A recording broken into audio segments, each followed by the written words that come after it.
ఈరోజు బైబిల్లో మన యూదా గురించి చదువుతున్నాం.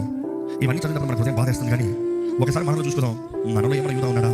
దేవుని వెంబడిస్తున్నాడని, దేవుని ప్రేమిస్తున్నాడని, దేవుని కొరకు జీవిస్తున్నాడని, నేను దేవుని సొత్తునని, నేను నిబంధనలు ఉన్నానని, నేను అభిషేకించబడ్డానని స్వార్థం కొరకు దేవుని కోరుకుంటూ, దేవుని దగ్గర నాకు ఏ లాభం వస్తుందా అని మాత్రం చూసుకుంటూ విచ్చలమైన జీవితాన్ని జీవిస్తూ దేవుని మళ్ళా గాయపరిచి సిలువ వేసేవాడు ఉన్నామా అనేది పరీక్షించుకోవాలండి. బైబిల్ మనం గమనిస్తే దేవుడు అంటాడు ఒక మాట, యోహాను సువార్త 6వ అధ్యాయం 67వ వచనం చదువుతాం. కాబట్టి యేసు మీరు కూడా వెళ్ళిపోవాలని ఉన్నారా? మీరు కూడా ఆయన అడుగుతున్నాడు, పోతారా?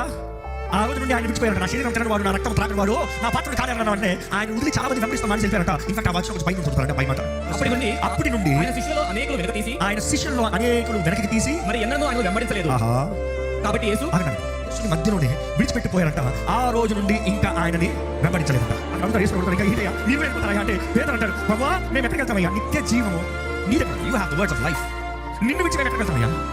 అది చెప్పిన తర్వాత యేసు ఎంత స్పష్టంగా చెప్పాడు చూడమాట. అందుకు యేసు, నేను మిమ్మల్ని 12 ఏర్పరచుకోలేదా? మీలో ఒకడు సాతాను అని వారితో చెప్పాను. మీలో ఒకడు సాతానురా. వాస్తవానికి సాతాను అనుకున్నాడా? లేడు. సాతాను తర్వాత ఎంట్రీ చూసి సాతాను ఎప్పుడు తలం వేస్తాడండి. ఆ తలుపులో నుండి వాడు ఎంట్రీ ఉంటుంది.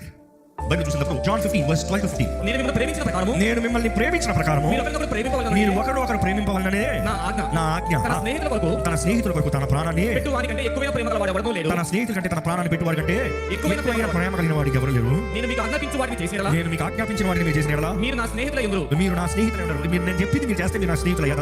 దాసు తన యజమానుడు చేయడానికి ఎరుగడు కనుక ఇక మిమ్మల్ని దాసులని పిలవక, నేను మిమ్మల్ని ఇంకా ఏమని పిలవను? దాసులని పిలవక స్నేహితుని పిలుస్తున్నాను. ఏమని పిలుస్తారంట? స్నేహితుడు అని పిలుస్తారంట. ఎంతమంది ఇక్కడ యేసయ్య నా స్నేహితుడు అని ధైర్యంగా చెప్పగలరు? చెప్పరా? ఆయన స్నేహాలు లేకపోతే బ్రతకదు. ఆయన స్నేహాలు లేకపోతే బ్రతకదు. స్నేహాలు విశ్లేషణ ఉంటాయి. ఆయన విశ్లేషణ చేసుకోవడం, మనం విశ్లేషణ చేసుకోవడం. స్నేహాలు తిప్పుకుంటూ ఉంటాయి. ఆయన ఎప్పుడు మనం తిప్పడం మనం వెతుకుతూ ఉంటాం. కానీ స్నేహాలు ఏంటంటే అండర్స్టాండ్. చివరికి ఎంత కొట్టుకు తీసుకెళ్ళి